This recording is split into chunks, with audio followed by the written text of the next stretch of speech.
We are on the mountain Zion. We are on the mountain Zion. We are on the mountain Zion. We are here to worship. Amen. We are the mountain Zion. We are the mountain Zion. We are the mountain Zion.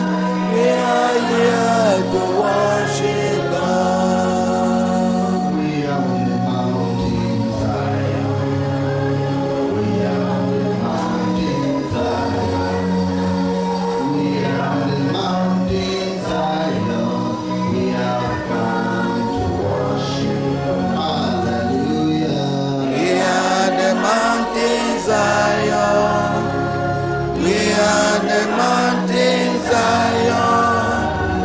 We are the mountain Zion. We are here to worship God. We are the mountain Zion. We are the mountain Zion. We are the mountain Zion. We are here to worship God. We are the mountain Zion. We are the mountain Zion. We are the mountain Zion.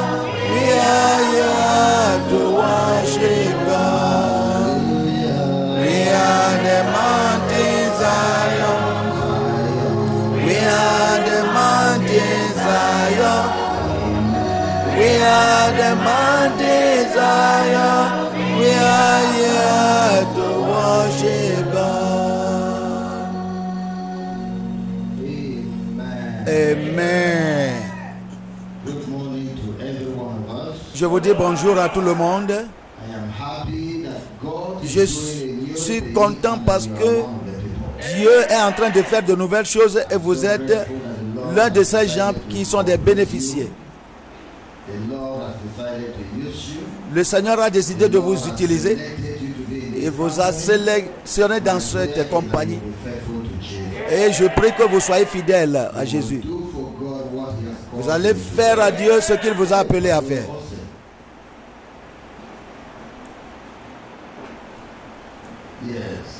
Vous serez fidèles, vous serez juste, vous serez saints. Et Dieu sera glorifié dans votre vie. Louez le Seigneur. J'aimerais prêcher un message sur la fidélité. Selon ce qui est dans le programme, un serviteur fidèle.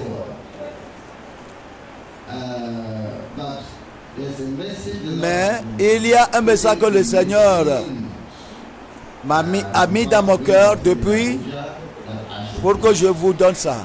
J'ai prêché ce message quelque part et je vais prêcher ce message à vous maintenant. Ça sera la 4e fois. Et je suis sûr que vous serez bénis.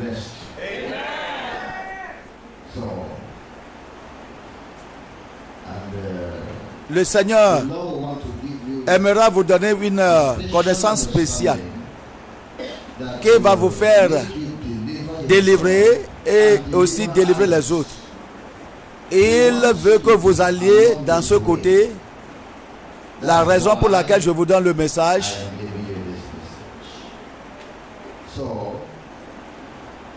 le message, c'est le siège satanique contre les églises dénominationnelles.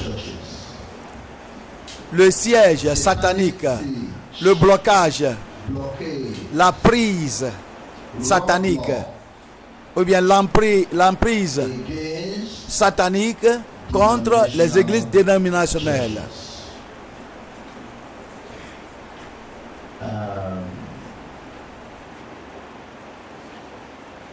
Yes, Pastor Austin. I am saying there's a message I had right in Abuja. Je disais, qu'il y a un message que j'ai donné à Abuja et que j'aimerais donner à ce peuple aujourd'hui. Le siège satanique contre les barrières, contre les églises, dénominationnelles. Est-ce que nous pouvons répéter ça ensemble? Allons devant le Seigneur en prière.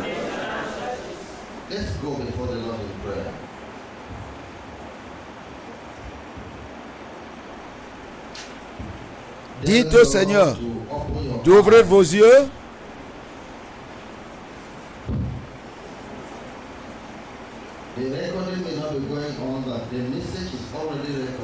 le message est déjà enregistré.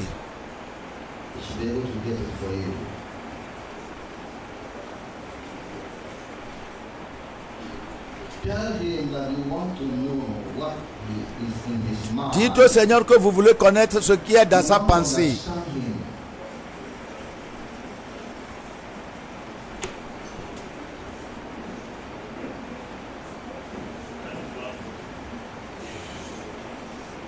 Au nom de Jésus, nous avons prié.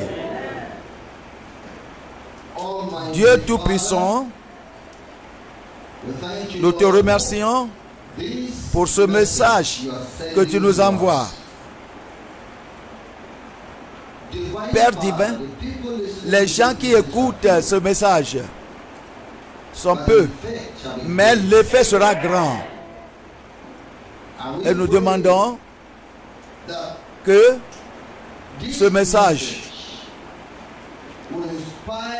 va inspirer les gens à faire des grandes œuvres pour toi au nom de Jésus. Nous bénissons ton nom parce que tu nous as exaucés. Parle et que nous soyons à l'écoute. Au nom de Jésus, nous avons prié. Amen. Le siège satanique contre les églises dénominationnelles. Voyons Deuxième Roi. Deuxième Roi.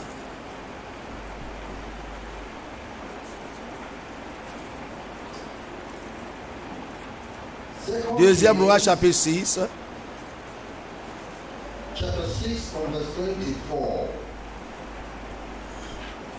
Verset 24 au verset 30. Après cela,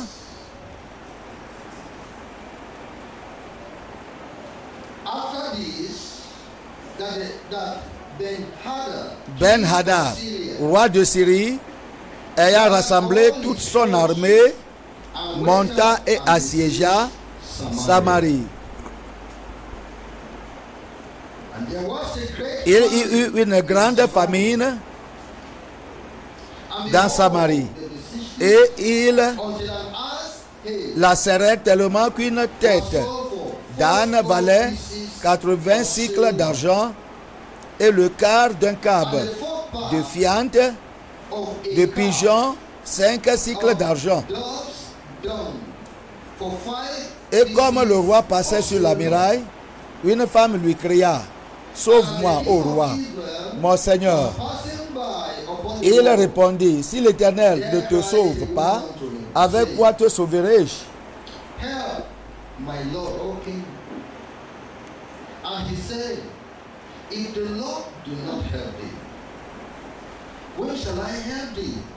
Avec le produit de l'air ou du pressoir. Et le roi lui dit: qu'as-tu? Elle répondit: cette femme-là m'a dit, donne ton fils. Nous le mangerons aujourd'hui et demain nous mangerons ton fils. Nous avons fait cuire mon fils et nous l'avons mangé. Et le jour suivant, je lui ai dit, donne ton fils et nous le mangerons. Mais elle a caché son fils. Lorsque le roi entendit les paroles de cette femme, il déchira ses vêtements en passant sur la muraille et le peuple vit qu'il avait en dedans un sac sur son corps.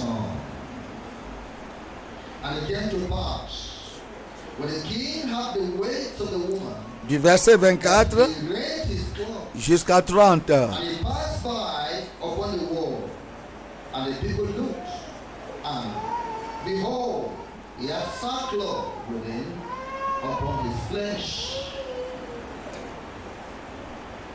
J'aimerais que vous observiez cette histoire pathétique, pitoyable.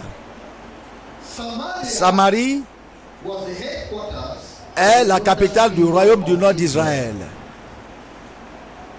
Ben-Hadad était le roi d'Assyrie en ce temps-là. Et ce roi, étant puissant,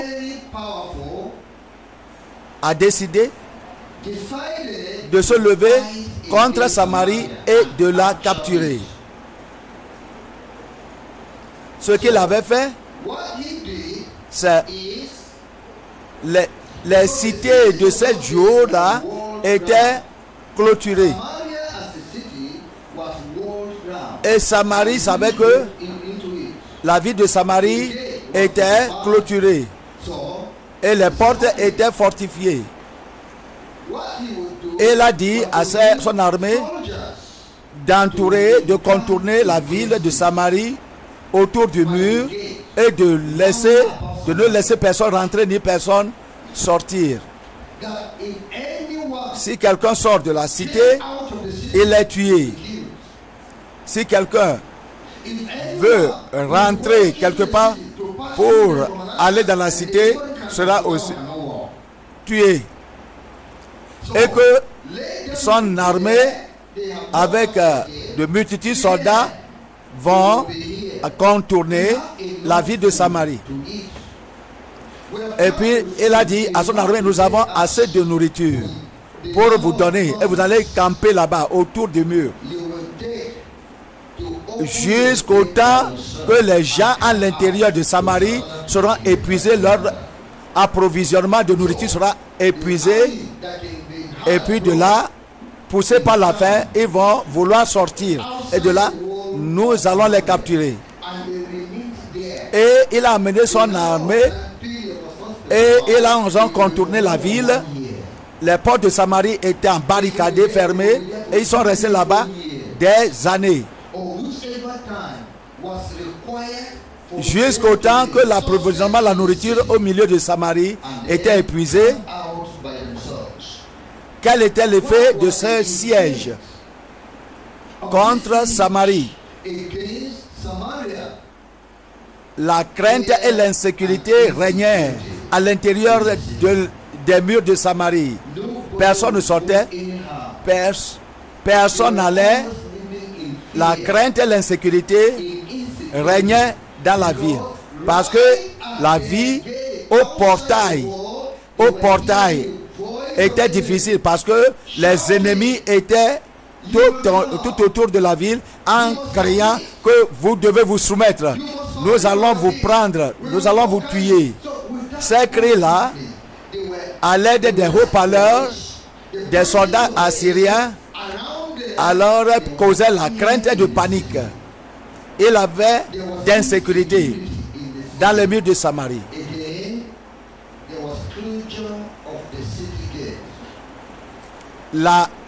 Les portails étaient barricadés parce qu'il y a des ennemis à l'extérieur du portail. Personne ne pouvait ouvrir les portails pour que les gens sortent, les portes pour que les gens sortent. Si quelqu'un ose sortir, les ennemis vont les capturer. Les portes étaient fermées.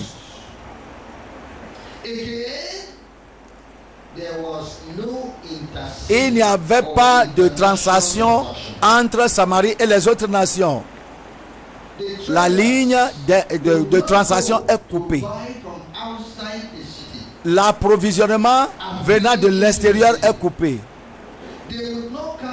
Ils n'avaient pas la chance de sortir avec leurs propriétés, leurs produits alimentaires pour aller vendre aux gens de l'extérieur. Et les gens de l'extérieur ne pouvaient pas venir à Samarie avec des vivres, parce que les ennemis, les étrangers, les soldats étrangers ont contourné la ville.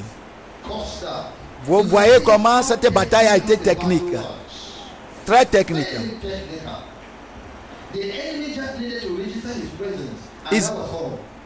Ils étaient là-bas des années et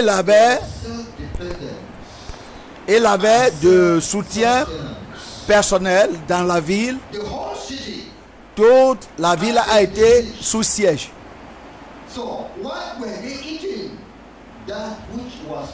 Maintenant, tout ce qui était dans la cité de Samarie, tout ce qui a été emmagasiné, tout ce qui est sur grenier, il dépendait sur cela. Ils étaient dépendants de soi, autodépendants, autosuffisants. Ce qui était dans la cité. Avant ce temps, toute nourriture qui se trouve dans ta maison, c'est ce que tu dois manger.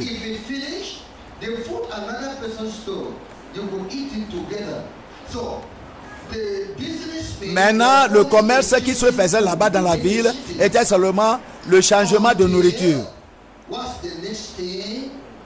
Il n'y avait pas d'approvisionnement suffisant. Les choses ont commencé à s'épuiser.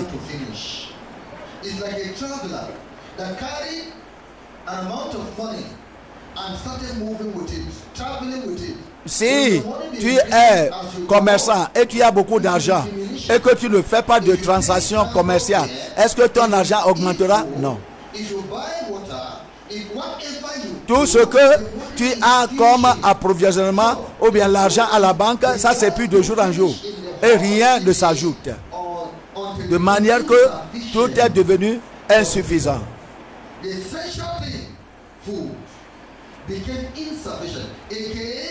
Il y a également la famine. Il n'avait pas de nourriture encore. Après un moment, les gens n'ont pas de quoi manger. Les enfants, les femmes, les adultes et les hommes. Il y a tout frappé par la famine. Ils ne pouvaient pas sortir. Il n'y avait pas pratiquement de nourriture. Jusqu'à ce qu'on nous a fait comprendre que une tête d'âne valait 80 cycles d'argent. Ce qui veut dire la tête d'une vache qui se vend, c'est 1 million ou bien 2 millions de francs CFA. Et le quart d'un cab de fiente de pigeon, 5 cycles d'argent. Si on convertit ça, c'est comme 50 000 un pigeon. Si tu trouves des pigeons à manger du tout, tu vas payer jusqu'à 50 000 pour un petit pigeon. Ce qui veut dire que la famine sévissait dans le pays à cause du siège. De manière que les gens ne trouvaient pas manger, ils ont décidé de pratiquer le cannibalisme. C'est-à-dire se nourrir de la chair humaine. Car c'est la chose qui restait pour la survie. Et le roi, en ce temps-là, allait sur les murs, passait sur les murs, sachant la condition de la ville. Oui, une femme cria vers le roi en disant que roi, aide. Oh roi, aide.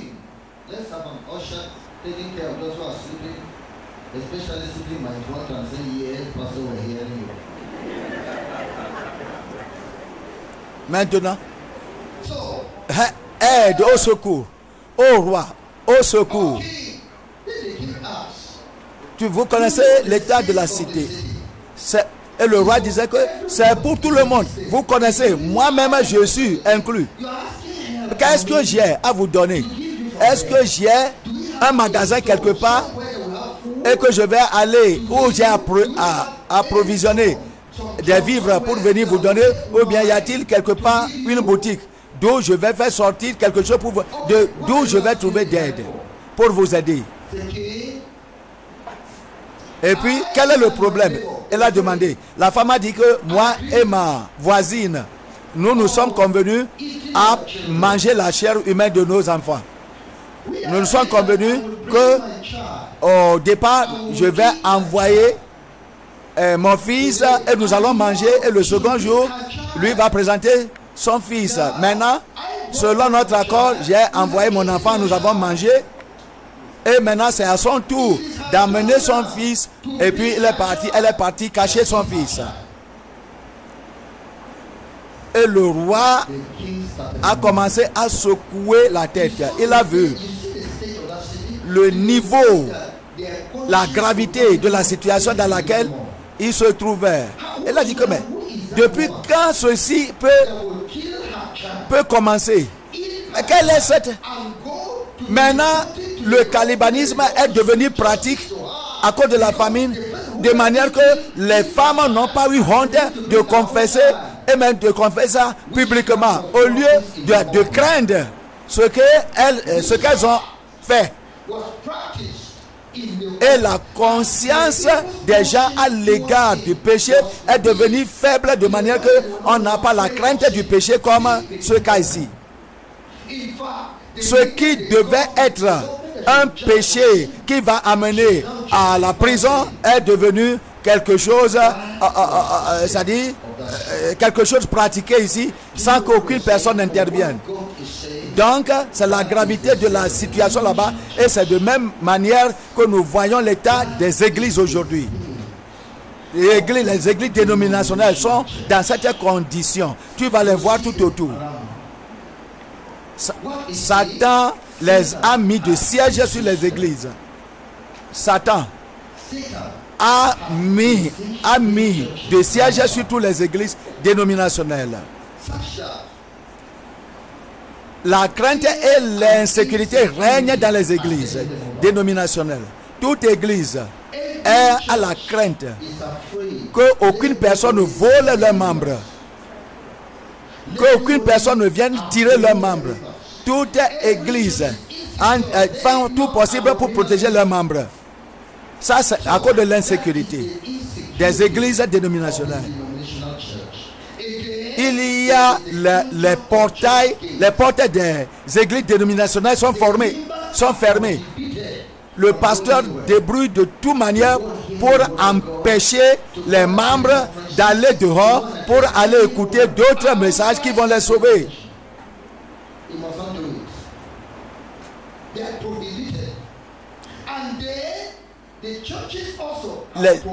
Les églises aussi ont défendu à d'autres prédicateurs de venir pour les aider dans la cité, dans leur église, pour prêcher l'évangile sur leur pupitre. Et il y a d'autres qui disent que personne ne doit, un étranger comme personne ne doit venir dans notre église pour prêcher sur notre pupitre. Tout le monde a peur.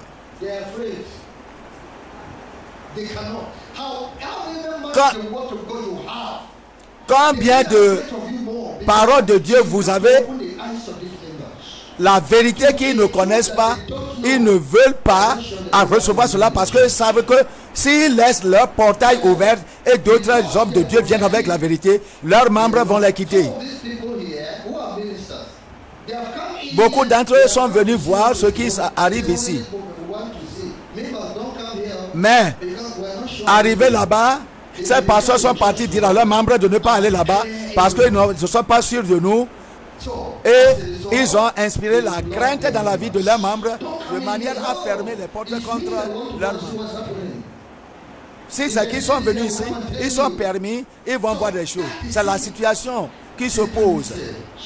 Le siège satanique contre les églises dénominationnelles. Les portails des églises sont fermés contre la vérité. Et l'effet de ce siège, il n'y a pas de relation entre deux églises de diverses noms, des dénominations. S'il y a une église tout proche de l'autre, tout ce qui s'en va là-bas, cette église sur la même rue ne va pas savoir. Tout ce qui s'en va ici, l'autre église n'est pas concernée. Quoi qu'en soit, l'évangéliste qui est venu, ils n'ont pas d'intérêt pour écouter aucun autre message d'un autre pasteur. Il n'y a pas de relation qui existe entre deux églises. La dénomination A est dépendant de lui-même et d'elle-même. La dénomination B n'a rien à faire avec A. Et si lui ne fait pas bien, ça n'est pas son colis. Ils font tout ce qu'ils veulent faire. Ils n'ont pas de commerce, de relation réciproque entre les deux. Le siège est satanique. Je vous dis le niveau des choses. Je vous dis la situation qui règne. Ce qui s'en va. Encore, ils sont autodépendants et autosuffisants. Et tu n'as rien à faire avec moi, je n'ai rien à faire avec toi. Tout ce qu'ils ont, c'est ce qu'ils dépendent. C'est sur ces choses-là, ils dépendent. Ces gens-là, ce qu'ils connaissent, ce qu'ils ont appris de leur soi-disant école, ce qu'ils ont reçu, c'est tout. Tout le monde reste là-bas. S'ils n'ont pas le don de la délivrance dans cette église, restez comme ça sans la délivrance. S'il n'y a pas, ils ne connaissent rien sur la foi, restez comme ça. Tout le monde débrouille avec ce qu'il a. Si tout ce que une dénomination a, c'est la prophétie, c'est tout ce qu'ils vont pratiquer là-bas, et ils ne vont pas permettre à leurs membres d'aller avoir d'autres choses. C'est comme ça. Dans les églises soi-disant chrétiennes, il était autodépendant.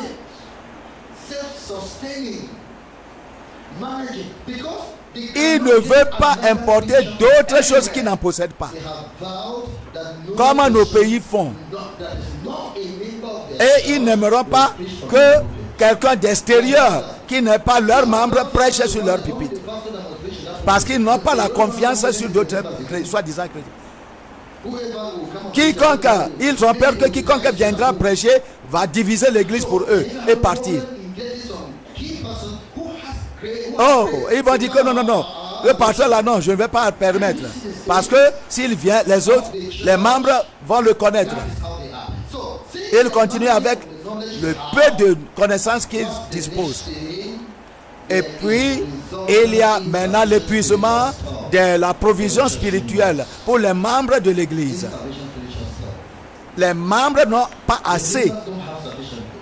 Ils continuent à débrouiller avec ce que le pasteur la dispose. Il ne peut pas aller importer. Et le pasteur même les rassure que c'est ce qu'ils ont, ça va les conduire au ciel. Il y a la faim et la mort là-bas, dans cette église.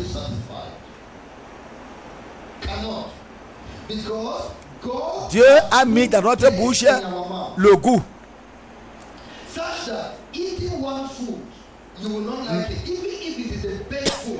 Et même si ta maman ou bien ta femme prépare la bonne nourriture, le goût que Dieu nous a donné, demande que tu vas dehors et tu manges également à part de ce que tu manges à la maison. Est-ce que ta maison peut pourvoir la mangue, tous les fruits? Non, il n'y a aucune maison qui peut pourvoir. De manière que ce n'est pas ce que tes parents pourvoient qui seront suffisants pour toi jusqu'à la fin de ta vie. Et tu aimeras acheter d'autres choses en sortant et manger. Mais ces églises, on les a défendues d'acheter dehors.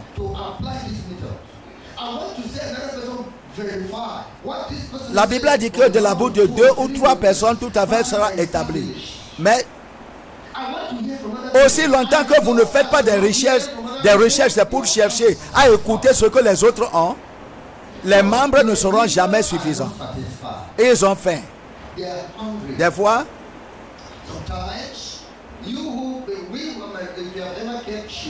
si vous n'avez pas, si vous avez les animaux, si vous avez des animaux comme la chèvre et le mouton, vous les donnez la nourriture, la même nourriture chaque jour.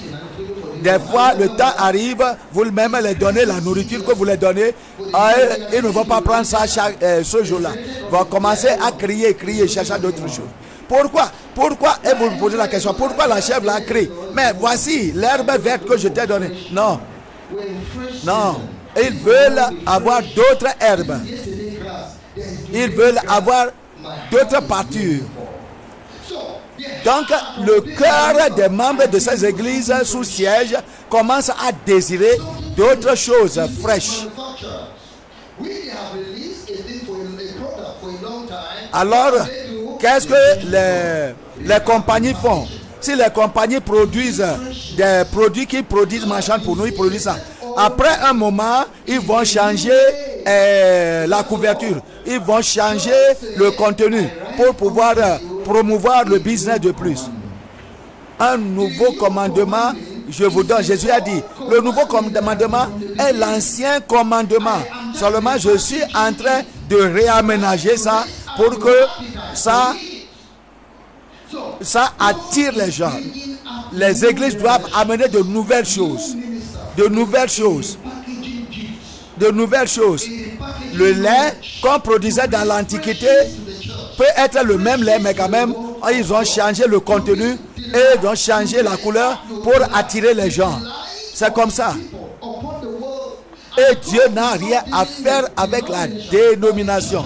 L'église de Dieu est une seule église. Mais voilà une église qui est fermée et les pasteurs donnent la même chose, la même nourriture, la même personne. Il n'y a pas d'autre personne qui vient prêcher là-bas parce qu'ils ont peur de tout le monde. Satan vraiment est technique. Ils ne savent pas que leur siège, il y a un siège sur leur église.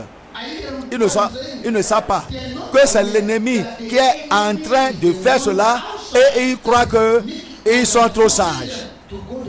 C'est l'ennemi qui les bloque, qui bloque les membres de ne pas chercher à relier avec les autres. Ce qui est dedans maintenant cause la famine. Il n'y a pas de vrai évangile là-bas encore. Il n'y a rien de nouveau. Il n'y a pas de révélation. Il n'y a pas de miracle. Il n'y a pas de choses qui peuvent susciter la foi. Il n'y a pas de guérison. Il n'y a rien. Ils sont fermés là-bas. Et à cause de cela, beaucoup sont partis pour chercher la puissance satanique pour venir ensorceler les membres. Il n'y a rien de nouveau. Il y a un siège. Ils ont fermé, barricadé toute l'église.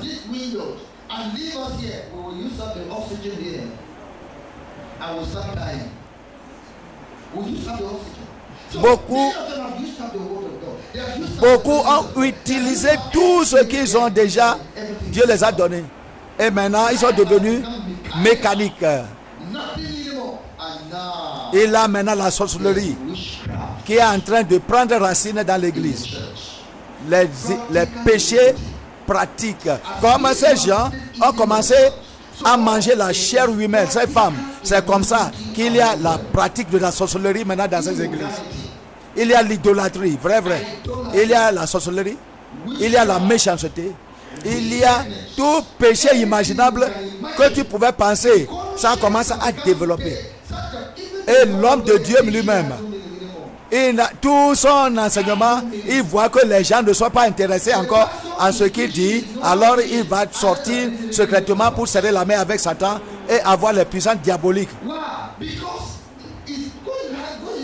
Il n'y a rien de frais dans le message du pasteur, dans la démonstration du pasteur. Toute chose est sous siège. C'est ce qui s'en va dans plusieurs dénominations. Qui a dit à l'homme que lui seul peut bâtir une église de Christ. Qui l'a trompé? Une seule personne a écrit la Bible. Une seule personne a écrit la Bible. Quoi qu'en soit la connaissance. Est-ce que Paul l'apôtre seul a bâti l'église? Non. Dieu a suscité les autres, mais ces pasteurs ont bloqué les autres, qui sont meilleurs plus que eux-mêmes. La révélation de Dieu qui donne le réveil du dernier moment, ils ont dit qu'ils n'en veulent pas. Qu'ils n'ont rien à faire avec ça. C'est un siège dénominationnel. C'est la même situation avec l'église anglicane, baptiste et tous les autres. Église et quoi? On ne va pas parler de catholiques. On ne va pas parler de l'église des rachetés, Redeem. Assemblée de Dieu, la Deeper Life, vie profonde, et la montagne de feu, même situation. Appelez le nom de ces églises, même situation. La même chose. Aussi longtemps qu'ils sont sous siège, il aura, les membres sont fatigués, ils vont chercher d'autres puissances. Et la sorcellerie, au moment que vous permettez que vous serez le seul à gouverner ces églises, sans amener d'autres choses fraîches, alors Satan a mis du siège sur vous.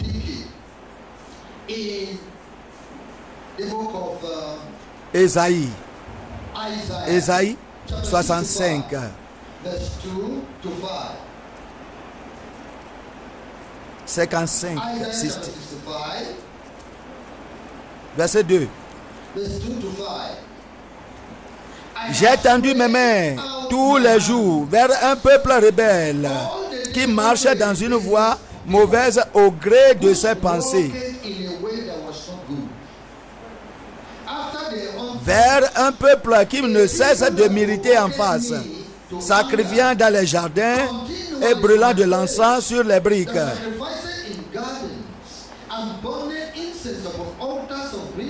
qui fait des sépulcres sa demeure et passe la nuit dans les cavernes, mangeant de la chair du porc et ayant dans ses vases des mains impures. Verset 5. Lisons ça ensemble. Qui dit: retire-toi, ne m'approche pas, car je suis saint. De pareilles choses, c'est une fumée dans mes narines, c'est un feu qui brûle toujours. Comment était-il mis sous siège? Le diable nous a dit que nous sommes des gens spéciaux. Nous sommes des gens saints, une église sainte. Nous n'avons rien à faire avec aucune. Personne ne peut venir dans notre église pour venir prêcher à nous. Nous connaissons tout. Quelle autre église vous allez? Est-ce qu'il y a une autre église comme la nôtre? Quel autre message vous allez écouter? Y a-t-il un autre pasteur plus que notre surintendant général, surintendant, ou bien notre grand pasteur? Où est-ce que vous allez? Le diable, en voyant l'orgueil, les a mis sous couvert. Il n'y a rien de spiritualité encore avec eux. Dieu a dit que j'ai tendu ma main tous les jours vers un peuple rebelle. Il ne savait pas que la rébellion les a saisis. Qui marchait dans une voie mauvaise. Il ne savait même pas qu'il marchait dans la mauvaise voie. Au gré de ses pensées, il ne voit pas que leur vie, ce qu'ils font, c'est d'après leurs pensées. Il a dit, vers un peuple qui ne cesse de m'irriter en face. Il ne sait pas qu'il provoque Dieu à colère, sacrifiant dans les jardins et brûlant de l'encens sur les briques. Il ne sait pas. Le Seigneur dit qu'ils font d'autres choses occultes, même dans l'église. Qui fait des péchés pour que ça demeure. Et ils disent qu'ils sont saints et à cause de cela, ils n'ont rien à faire avec d'autres pasteurs, d'autres hommes de Dieu à qui Dieu a donné les dons. C'est un siège. Un siège technique satanique. On a dit que l'orgueil va devant la chute. Vous voyez beaucoup d'églises. Satan les a donné l'orgueil. Satan les a donné l'orgueil. Leurs portes sont fermées. Personne ne bouge. Et ils ont dit à leurs membres de ne rien faire avec les autres chrétiens. Il n'y a pas de visitation fraîche de Dieu au milieu d'eux. Et ce qu'on amène, même voulant les aider, et ils ont méprisé cela. Et ils descendent graduellement dans le chaos. Voyons Marc. Marc 7. Verset 6 au verset 9. Jésus leur répondit: Hypocrite, Ésaïe a bien prophétisé sur vous, ainsi qu'il est écrit. Ce peuple m'honore des lèvres, mais son cœur est éloigné de moi.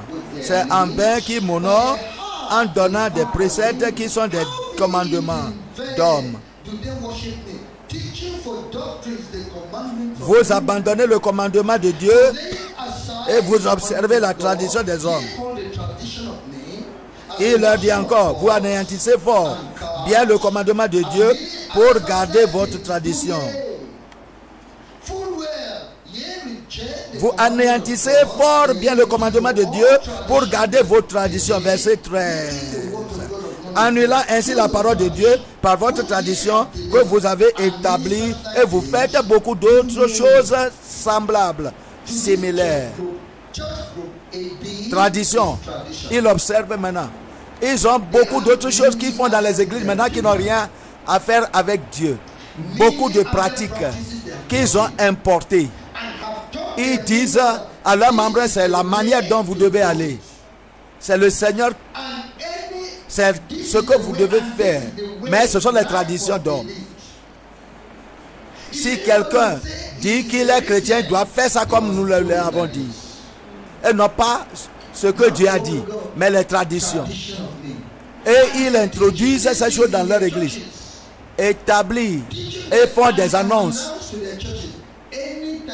Toute église qui est sous eux, qui ne font pas ceci, ils les disciplinent. Toute autre église qui ne font pas leur doctrine, pratique leur tradition, alors n'est pas reconnue par eux.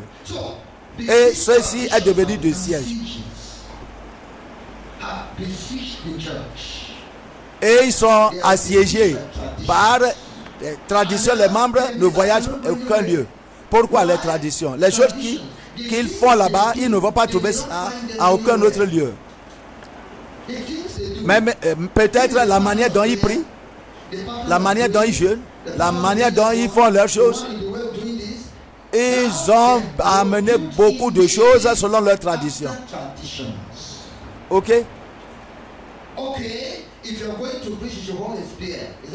Si tu veux aller prêcher, il faut tenir une épée en main. C'est ce qu'ils font. Ce n'est pas pratiqué aucun lieu. Il n'y a personne. Oh, dans ces églises, on ne tient pas un bâton en main avant de prêcher. Ou bien on va mettre de képi sur la tête. Si tu ne mets pas leur képi sur la tête, tu ne vas pas prêcher. Et là où ceci n'est pas trouvé, leur chapelet, leur rosaire, toutes ces choses-là, l'huile soi-disant bénie, l'huile d'onction, les bougies, toutes ces choses-là qu'ils mettent sur... Si quelqu'un vient d'une église pour parler, ils vont dire non. Ils le voient comme un rétrograde, un siège satané. Les doctrines des hommes. Ils ont construit des murailles tout autour de leur église. Et le diable est content de cela. Les doctrines qui viennent à cause de l'orgueil de l'homme, à cause des traditions des hommes, ont bloqué et enlevé les commandements de Dieu. Voyons Matthieu 23. Matthieu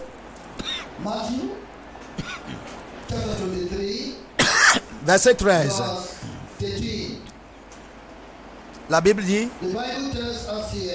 Matthieu 23 verset 13, malheur à vous scribes et pharisiens hypocrites, parce que vous fermez aux hommes le royaume des cieux, vous n'y entrez pas vous-même et vous n'y laissez pas entrer ceux qui veulent entrer.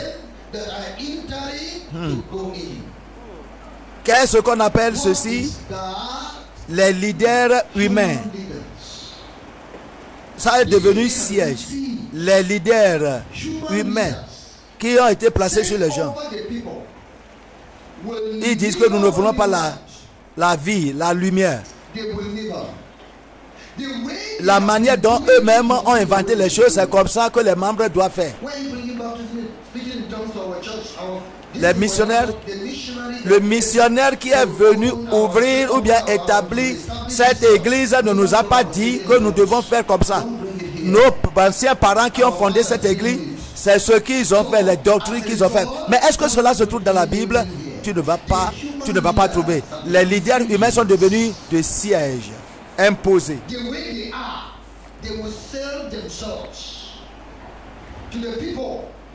Et c'est eux qui sont au contrôle.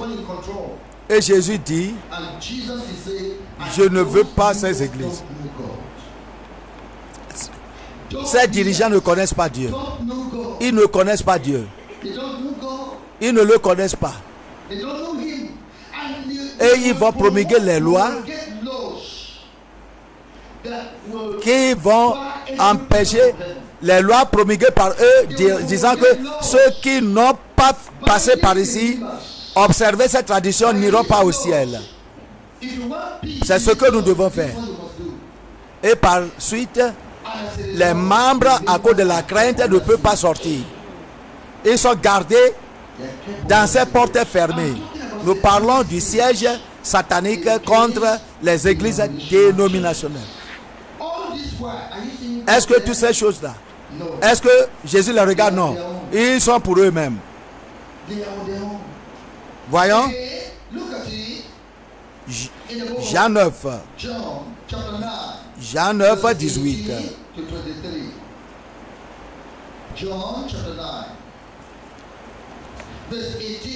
Jean 9, 18.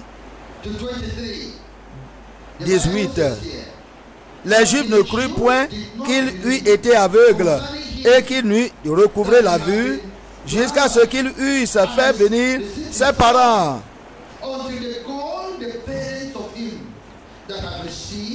Et ils les interrogèrent, disant, est-ce là votre fils que vous dites être né aveugle? Comment donc voit-il maintenant? Ses parents répondirent, nous savons que c'est notre fils et qu'il est né aveugle. Mais comment il voit maintenant ou qui lui a ouvert les yeux, c'est ce que nous ne savons. Interrogez-lui lui-même. Il a de l'âge. Il parlera de ce qui lui concerne. Vous pouvez voir la raison pour laquelle ils ont parlé ainsi. Verset 22. Ses parents disent cela parce qu'ils craignaient les Juifs.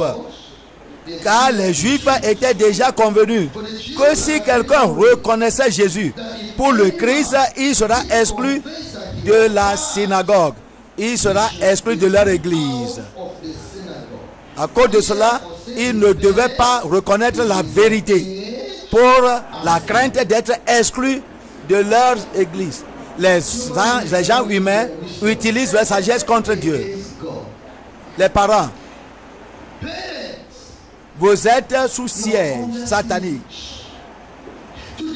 Pour sortir vers Dieu, c'est difficile. Le Créateur de votre vie s'est manifesté.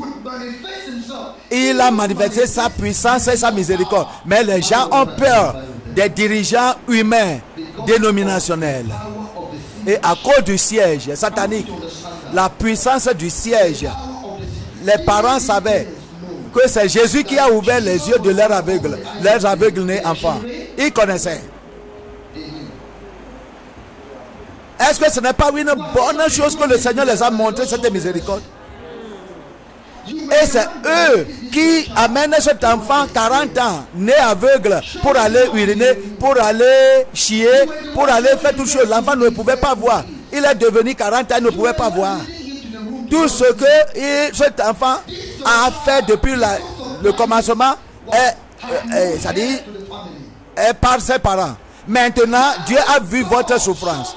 Le Créateur de votre vie a observé votre souffrance et vous a montré cette grâce et miséricorde. Et est venu pour ouvrir les yeux de votre fils aveugle, pour que la vie soit facile à vous. Et cet enfant-là soit utile dans la famille. Il va marier, mais à cause du siège dénominationnel. Et ils ont dit non. Est-ce qu'ils ne connaissaient pas que la puissance de Dieu a ouvert? Ils connaissaient. Les yeux de leur enfant, ils la connaissaient. 16 ans. Est-ce qu'ils ne savaient pas que ces révélations que nous propageons, c'est de Dieu? Ils savaient. Mais parce qu'il y a un siège placé sur le E, Satan a fait plus de mal pour contenir tout le monde afin de les empêcher d'aller au ciel. Il a fait trop pour condamner le monde entier à l'enfer. C'est pourquoi il est en train de braguer. Il est en train de se vanter devant le Seigneur en disant que moi j'ai capturé tout le monde. Qu'est-ce qui arrive à l'homme? Qu'est-ce que nous avons peur de? L'homme a peur. Parce que quoi? On va le jeter de leur église. On va fermer la porte, on va les suspendre de leur église. C'est ça? Est-ce qu'on vous a suspendu de la vie éternelle? Si je vais là-bas écouter ce pasteur qui est venu, si j'ai sa cassette, si je crois, on va me jeter de la chorale, on va me jeter du groupe de leur prière, on va me jeter. Si je m'identifie, s'ils écoutent que j'ai visité ces gens-là, alors, ou bien ils m'ont vu, ils vont me jeter. Ils sont prêts à condamner même Jésus-Christ à cause de leur pasteur, à cause de la loi de leur pasteur. Ils sont prêts à dire non à Jésus. Quels sont les gens qui sont les dirigeants de ce synagogue? Au moment que les yeux de cet enfant sont ouverts, il a dit que le père de synagogue a dit, viens. Qui a ouvert tes yeux? Il a dit, un homme appelé Jésus-Christ. Il a dit, ok, donne gloire à Dieu. Mais cet homme que tu appelles Jésus-Christ, c'est un pécheur. Ça, c'est l'homme, le dirigeant dénominationnel qui utilise son autorité sur l'homme et il défie Dieu. Et beaucoup de gens font aujourd'hui. Nous ne voulons pas cette révélation. C'est faux. Il n'y a rien comme ça qui peut arriver. Il défie Dieu. Jésus-Christ est pécheur. L'homme qui est né aveugle a dit, depuis que j'étais né et je viens dans cette église, je n'ai jamais écouté quelqu'un aveugle né jusqu'à 40 ans et quelqu'un a ouvert ses yeux et c'est un pécheur qui a ouvert les yeux d'un autre pécheur. Non, je n'ai jamais entendu. Et on a dit que maintenant comme tu dis ça, qui est-il? Il a dit que c'est un prophète. Dis-nous encore, ils ont repris la question. Tu dis que tu as ouvert les yeux. Mais je vous ai dit ces choses. Est-ce que vous aussi vous voulez le croire? Parce que moi je crois en lui. Et à cause de cela, on a dit, qui es-tu? Toi tu es né aveugle, tu veux nous enseigner? Tu es petit comme ça, tu veux nous enseigner? Et on l'a rejeté. On l'a jeté hors de l'église. Les gens humains n'ont pas des fois de pensée. Ils n'ont rien de sensitif en eux, dans leur pensée. Un homme né aveugle, pour la première fois dans sa vie, a ouvert les yeux pour voir et se réjouit. Et c'est ce que vous dites que c'est mauvais et vous l'avez jeté. Est-ce que vous voyez ce que la puissance des autorités dénominationnelles exerce sur les membres? Est-ce qu'ils sont de Dieu maintenant? Ces gens sont de Dieu? Que Jésus a fait quelque chose de bon? Mais ils ont condamné ce que Jésus a fait de bon. Est-ce qu'ils sont de Dieu? Répondez. Non, ils ne sont pas de Dieu. Pourquoi? Donc, vous vous vendez à eux. Pourquoi vous restez sur place écoutant les mêmes choses? Écoutant les mêmes choses et que vous n'êtes pas préparé. Votre vie est remplie de péchés. Mais vous allez à l'église chaque jour. Vous jeûnez, vous priez. Mais il n'y a pas de changement dans vos vies. Avec toute miséricorde que le Seigneur vous a montré, avec le pardon que Dieu vous a donné à cause de vos péchés, le changement de vie. Et maintenant, il a enlevé les écailles de vos yeux pour que vous voyez bien que le Seigneur vous aide à comprendre la vérité. Je parle du siège satanique. 3e Jean. Troisième Jean, 9 to 11. verset 9 à 11. Verse 9. 3 Jean 9 à 11. J'ai écrit quelques mots à l'église, Unto the church. mais Diotrephe, qui aime à être le premier parmi eux, ne nous reçoit point. Verset 10. C'est pourquoi, si je vais vous voir, je rappellerai ces actes qu'il commet en tenant contre nous de méchants propos. Non content de cela, il ne reçoit pas les frères et ceux qui voudraient le faire, il les empêche et les chasse de l'église. Receive the freely and forbidden them that would, and casted them out of the church.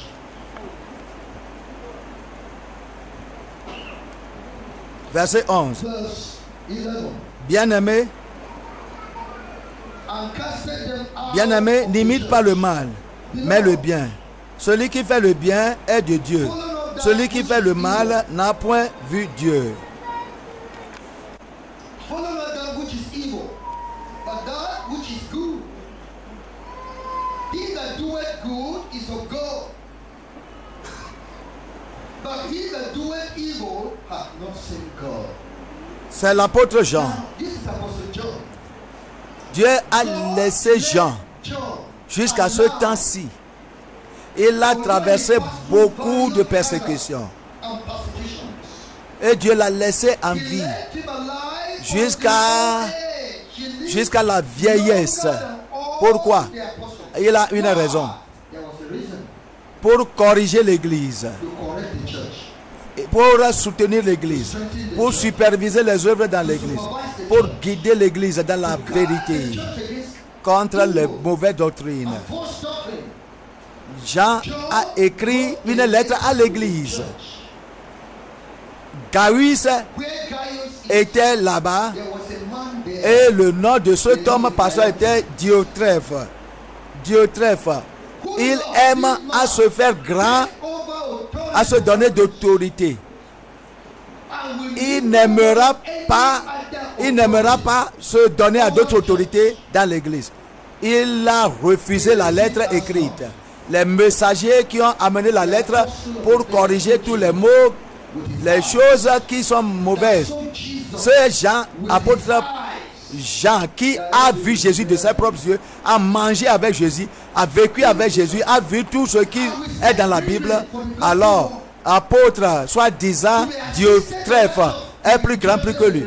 Les gens qu'il a envoyés avec la note pour Diotrephe, in that church that Diotrephe les a résistés. Et il y a des gens qui ont vu ça et ont vu que cet homme qui nous envoie la lettre, les gens là sont fidèles. Mais Diotrephe a changé, a bloqué son église et a renvoyé les missionnaires envoyés par Jean. Et puis les membres qui veulent se donner pour écouter ce message, alors ont été disciplinés dans l'église. is on which side? Dieu est à quel côté maintenant? Vous-même jugez. À côté de Jean l'apôtre ou bien de l'apôtre soi-disant Diotrephe. Quelle autorité des deux est juste And divine. et qui est juste sur l'église? Est-ce que c'est l'autorité de Jean ou bien l'autorité de Diotrephe? C'est l'autorité de Jean. Si Dieu est à côté On the side of Diotrephes, de Jean, pourquoi why are you afraid vous of avez craint de venir s'associer avec Jean? Mais pourquoi vous avez peur de la discipline de Diotrephe, de la colère de Diotrephe? discipline? The church Qui est Diotrephe? who is in the church of Diotrephe est celui. Pourquoi il vous discipline? Parce que Jean a instruit pour la gloire de Dieu dans l'église. Mais Diotrephe s'est opposé en disant qu'il est un évêque. Est-ce que tu appartiens au groupe de Diotrephe? Tu appartiens au groupe de Diotrephe, tu périras avec Diotrephe. Au moment que le Seigneur viendra et que le chef de l'église viendra, Les gens qui appartiennent au groupe de Diotrephe, comme disant ils sont chrétiens, seront disciplinés, seront condamnés. La crainte dans les églises. Je ne veux pas mon pasteur connaître. Tu es là-bas, tu es assis là-bas. Mais tu sais que les choses ne vont pas bien. La révélation, la vérité qui est prêchée, on t'a empêché les témoignages des autres. Vous n'écoutez pas. Jésus envoie. Il y a beaucoup de vérités. Vous ne voulez pas les voir. On vous donne des cassettes, vous ne voulez pas jouer. On vous donne les traités, vous ne pouvez pas voir. Parce que si Diotrephe vous écoute, que vous vous identifiez au mouvement mondial du réveil de la sainteté, on va vous exclure de leur synagogue. Ce n'est pas église, mais c'est synagogue. Vous ne craignez pas Jésus, vous ne le respectez pas. Vous n'avez pas de révérence. Est-ce que c'est Diotrephe ou Jésus qui est parti à la croix? C'est Jésus. Je vous ai parlé du siège satanique contre toutes les églises, tous ces pasteurs qui vous donnent la crainte. Et ils sont fondateurs, mais ils ne sont pas le sauveur. Le fondateur de l'église, alors utilise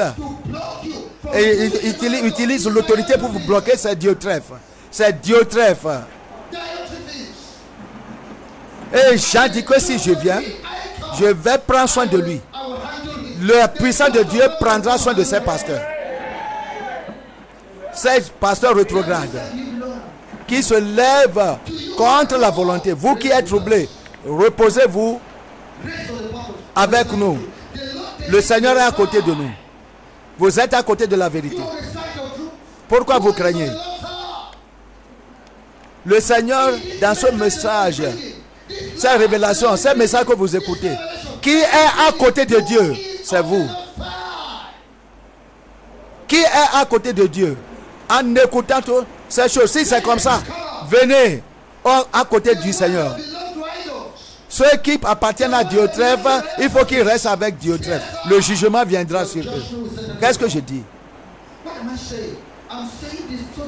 Je dis cela pour que vous ne preniez pas votre âme de grand prix pour vendre au Diotrephe.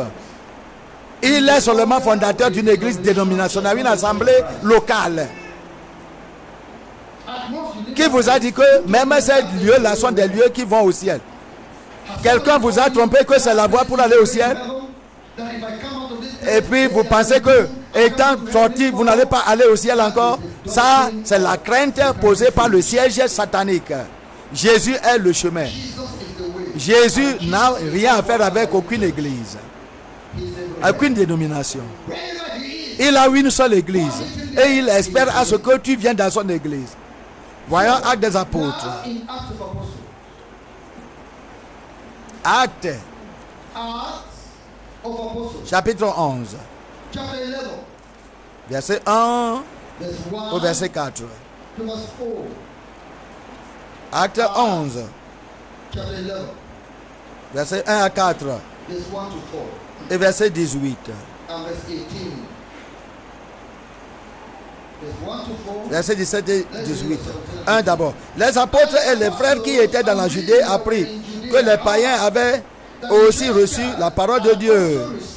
Et lorsque Pierre fut monté à Jérusalem, les fidèles circoncis lui adressèrent les reproches en disant: tu es entré chez les incirconcis et tu as mangé avec eux. Pierre se mit à leur exposer d'une manière suivie ce qui s'était passé. Il dit: j'étais dans la ville de Jopé et pendant que je priais, les païens ont cru à Jésus et ils ont arrêté de commettre de péché, ils sont nés de nouveau et maintenant ils sont baptisés du Saint-Esprit. Maintenant Pierre est parti pour prêcher là-bas et rester là-bas dans la maison de Corneille. Maintenant les païens, les soi-disant dirigeants des églises ont dit que pourquoi vous êtes parti, Pierre, tu es parti manger avec les incroyants? Pourquoi tu es parti chez les gens qui sont incirconcis?